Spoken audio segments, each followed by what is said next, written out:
Okay, so now we're going to we're going to move on to Dr. MairaPatu, and I'm going to try not to embarrass her as I introduce her. Maira and I, have worked together for a long time.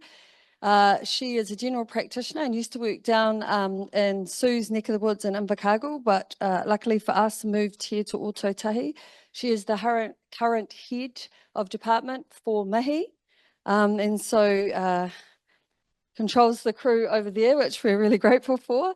And many of you will know that in response to the Rauko Runaka's karanga during the COVID vaccinations, she instigated and moved an academic unit, and we were total nerds, to become a full-fledged vaccine mobile unit. So she has many talents. And we're really grateful for her work in addressing Māori health inequities, both through clinical work, medical education, service reviews, health research, and she's on lots of different committees and boards, including Te Tauraki, the Iwi Māori Partnership Board for Ngāi Tahu. So, homai te pakipaki, kia MairaPatu. Hey, kia ora, Maira.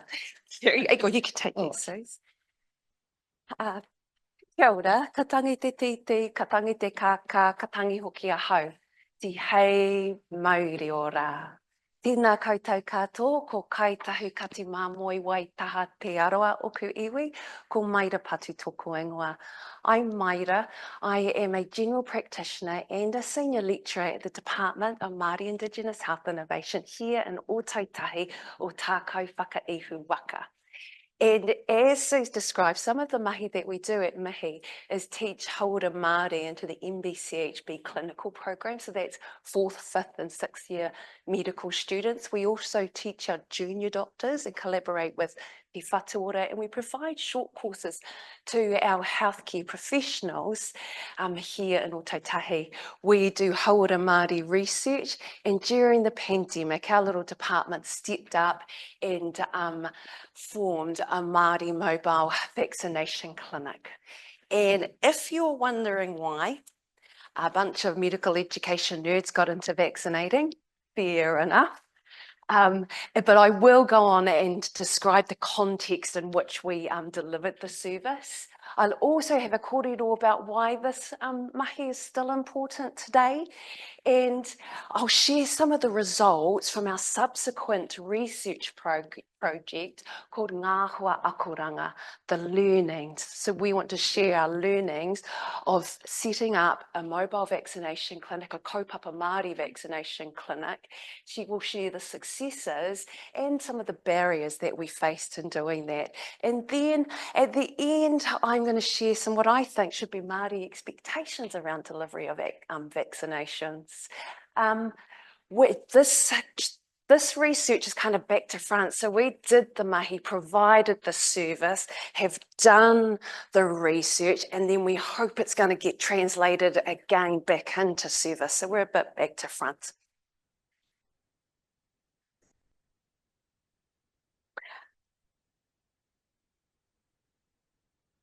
So I'm going to take you back to 2020.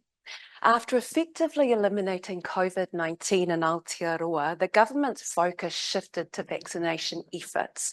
Globally, the response to the pandemic was to develop vaccines rapidly. In February 2021, the first Pfizer COVID-19 vaccination was given in Aotearoa, and in March, the government released its Māori vaccine and immunisation plan. The plan outlined key initiatives to ensure that the Crown's broader vaccination program adhered to principles of te tiriti and it supported Māori health equity. The problem was the Crown's non-compliance with its own plan. By poorly controlling its ethnicity data collection, the Crown hindered an equitable vaccine rollout for Māori. And the Crown denied well-known evidence through the implementation of an age-based rollout. The government knew this would disadvantage Māori, who have a younger population and shorter on average lifespan. And this decision did impact Māori vaccination rates. In response, it was in that atmosphere and in response to growing concerns within our community that Mihi partnered with mana whenua to launch Waitaha's first kaupapa Māori vaccination service. I'm getting a bit confused with my thing, sorry. From May 2021 to June 2022, our little team, delivered over 9,000 vaccinations. More than 50% of those went into Māori arms. We held 153 clinics and visited 37 different locations. Those locations included Papatapu Marae, Urban Marae, Kura Kaupapa Māori, Ngāi Tahu special charter education settings, tertiary education providers, Māori provider facilities, kapahaka practices, Māori community events and Ministry of Justice settings. We reached out to the prisons very early on to see if they needed a hand vaccinating, and they did, and so we were able to go into the prisons also. And then also to the PD mornings on a Sunday morning, we went there as well. Some of the communities who engaged with our vaccination service included communities who are marginalised by the current system. These included people who have gang affiliations, tangata whaiora and their whānau who access specialist mental health services, and people who call the streets their home. The range of community partners who engaged with our service reflects the diverse realities of Indigenous people living on their whenua under the long, dark cloud of colonisation. And so now I know we all have pandemic and vaccination fatigue, but whānau, vaccinations are safe. They save millions of lives each year by harnessing the body's immune system, with vaccines preventing over 20 life-threatening diseases. They are the cornerstone of primary healthcare. Go primary healthcare. Every year, immunisations prevent 3.5 to 5 million deaths from diseases like diphtheria, tetanus and measles, and investing in vaccines is not just a health priority, it's critical action in the fight against infectious diseases and antimicrobial resistance. So this graph tells the story of vaccination coverage at 6 months in Aotearoa by ethnicity, and tamariki Māori are represented by the green line. Now, I could have chosen any great age group actually. I could have shown you the current COVID vaccination data, or I could have shown you kaumatua flu vaccination rates. The story is the same. The health system has consistently fallen short in delivering vaccinations to Māori for decades, and historically 80% of our vaccinations have been delivered in primary health care. And I think that after the innovation that we saw during the pandemic, Māori should expect a smorgasbord of opportunities to accessing vaccinations, and kaupapa Māori mobile services is just one of those options. So this picture is of the paia whānau, and it was taken at Rehua Marae in our observation area after Meihana, who's sitting on his mother's knee, had his first vaccination with us. Meihana's mum, Nishan, was our lead administrator. Her mother, on your left in the scrubs, was one of our vaccinators. Meihana's great-grandparents sit between them, and they were amongst some of the first kaumatua in Waitaha to be vaccinated at Tuahiwi Marae at our first clinic. And Ben, Meihana's dad, was vaccinated in his home with his whānau and extended whānau, and little Maraina was too little to be vaccinated. The photograph encapsulates the kaupapa of our service, and it also serves as a pictorial summary of our participant survey findings, which was phase 3 of Ngā Hoa Akoranga, our research project. And we found that Māori settings, Māori health providers and whānau act as facilitators to accessing vaccinations. Now, to be able to take this survey, I'm getting into the research, guys, I'm getting to the results. To be able to take the survey, participants had to be 16 years and over, have had at least one Pfizer vaccination with our clinic, and have their mobile phone details recorded in our clinical records because we sent out text invites. Exclusion criteria included being 15 years or younger, or having one mobile number with multiple people, because we didn't want to be whorehours and send out one person 10 text invites. So 2,339 people were able to participate in the survey, and we sent them all out a text invite. The survey was available in Te Reo and English, and participants were given the opportunity to complete the survey online. Yep, survey online. And 165 participants completed the survey online. 31 participants partially completed the survey, so we texted them to inquire if they needed help. We also had options of coming in, ka nohi ki te kanohi, or doing the survey over the phone. And so in total, we had 171 participants. The survey had closed-ended questions with multiple choice answers, including don't know, I'd rather not say, and other with free text. For some of the questions, people could pick multiple choices, and this was the first question. How did you hear about our service? And 57% of the respondents said they heard about our service through their whānau, 29% said through their marae, and 19% said through friends and online. In the other category, 2 people mentioned that they had heard about our service through Te Runanga o Ngai Tahu, our iwi, and I'd just like to acknowledge all the support that they gave us, particularly in the beginning. They provided administration support, they loaned us trolleys and brollies when we did car park vaccinations, and they must have thought we were looking pretty rough, Suze, because they gave us some scrubs too, so we looked flash.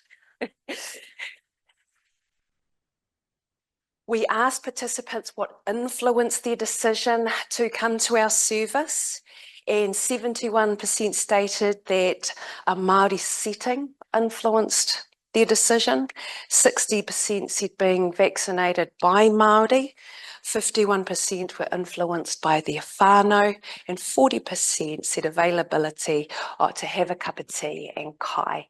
And that, of course, was part of our tikanga. So the tea and kai represented the end of the formal clinical process. You'd had your vaccination, everything was kei te pai, now everything is whakanoa. And I'm going to hand up, this is where in our observation area is where the survey should have been done. We were just up and running too quickly. We didn't have time to do ethics or any of that stuff. So that is a weakness of this study. So 80% of our participants pre-booked their vaccination, with only 16. It's on autoplay and it's not stopping. Sorry. 16% walked in, so that was 28 people. 25 of the 28 people who walked in had the intention of getting vaccinated. 3 people walked in intending not to be vaccinated, but ended up getting vaccinated. And I think that demonstrates, so the atmosphere was really open. People were welcome and encouraged to ask us questions, and we did have some whānau who came back a number of times actually to kōrero with us about the vaccine, and then they eventually got vaccinated. Should I give another go? That's the next one, yeah. No, back one, sorry. Oh, thank you. Yep, cool. So did you visit we asked, did you visit the service on your own? 26% said yes. The others, 54% said that they visited with someone for all their vaccinations, and the rest was a combo on their own and with whānau. And This tells us that 85% of the people that came with a group or whānau were vaccinated as a group or whānau. And to be able to do that, we had to provide environments where groups and whānau would sit and they felt welcome. So whare nui, whare kai, kura halls were perfect. We didn't use the booths that you saw in other vaccination clinics because they were too small. We just had our banners and made little privacy booths, but everything was very open so people could see. We're even during the vaccine also in the whare kai or the whare nui, so people could see what we were up to because there were people who had lots of questions. So it was all very open and transparent, but we did have little koru lounges where you could sneak away for privacy if you wanted, but mostly everyone wanted to be vaccinated with their whānau out in the open. So this slide, we asked what features of the mihi service would you like to see in future vaccination services? And 71% stated that they wanted to be vaccinated in Māori settings, that they wanted to be vaccinated by Māori healthcare professionals, and convenient locations are right up there, availability of a kaputi and kai, and to be vaccinated with whānau.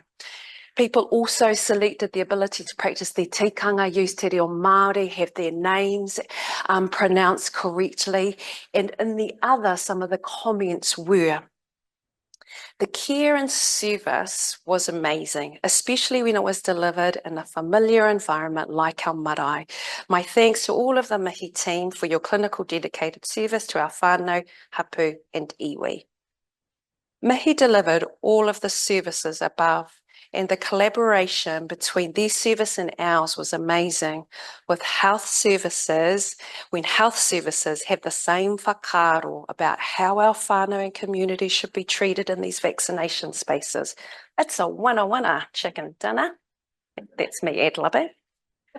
So that's our survey result. So Māori spaces, Māori faces, and lots of whānau. But what does our quantitative data say? Now, this is an eyeful, and Jonathan's here, our biostatistician, just in case I get this wrong, and he will answer your questions about this later. But bear with me, I'll try and describe it. So this column here represents first doses. Here is second doses. The boxes are divided into age with tamariki up the top and kaumātua here. Along the bottom is time. And so you see that red spike there, that's the 28th of May at Tuahiwi Marae. And then here represents the proportional percentage of Māori vaccinations that are being delivered. The red line is our wee clinic, and the blue line represents the rest of the clinics in the Canterbury District Health Board region.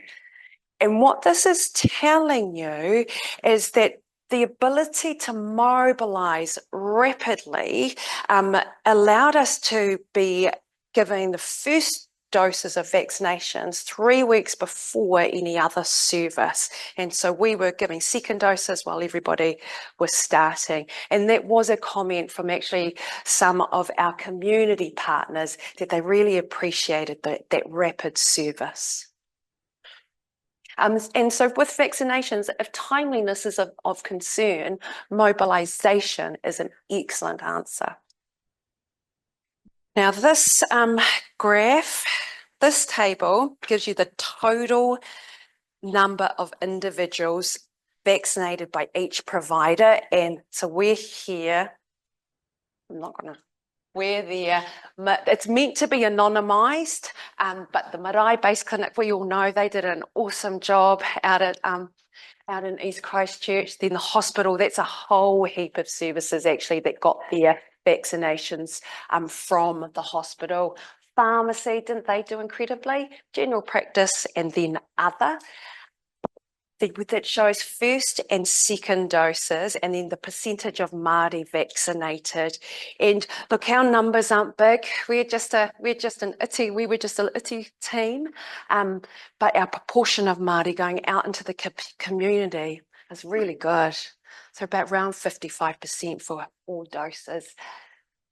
During the beginning of the pandemic, the hospital actually delivered the majority of doses to Māori, and then halfway through, pharmacy picked up. See, they vaccinated the most Māori. So we definitely, in future vaccinations, we need to be having a kōrero with our pharmacy mates. It's so convenient, 5 minutes. Yeah, so this data is really interesting, and mobile vaccinations need to be are part of the story, but so are all of these. It's that smorgasbord of selection, I think. So I'll finish with these guys again. Oh no, actually, let's go there. So this is you saw the paia whānau at the back end of our clinic in the observation area. This is the entrance at Rehua Marae. So really open, you can see what's going on. And our first clinic at Rehua Marae was hilarious. So we had kaumatua karaoke as well, because it was a real celebration. And at that time, Suze was our lead administrator, and I'm not sure if you're aware, but Suze is hearing impaired, and so were the kaumatua. So she's yelling around trying to look. It was so much fun. And as far as tikanga goes, the kaputi, we were on marae, so there was lots of tikanga. We did waiata. This is a good story too. Rehua Marae, one of our kaumatua, wanted to do a waiata before the vaccination, and so he had the entire marae singing the national anthem for him before. It was a beautiful experience. I feel really proud of my team and getting the nods. So nō reira, tēnā koutou katoa. Thank you.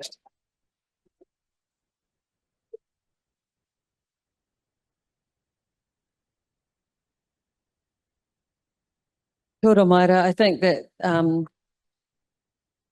I think that's a really good example of actually implementation science, although our methodology to measure the implementation science is still developing. It was an amazing experience, and there's lots of people in this room that were part of that, and lots of whānau that came in to be part of that, which we're really, really grateful for. Does anyone have an immediate question for Maira or Jonathan?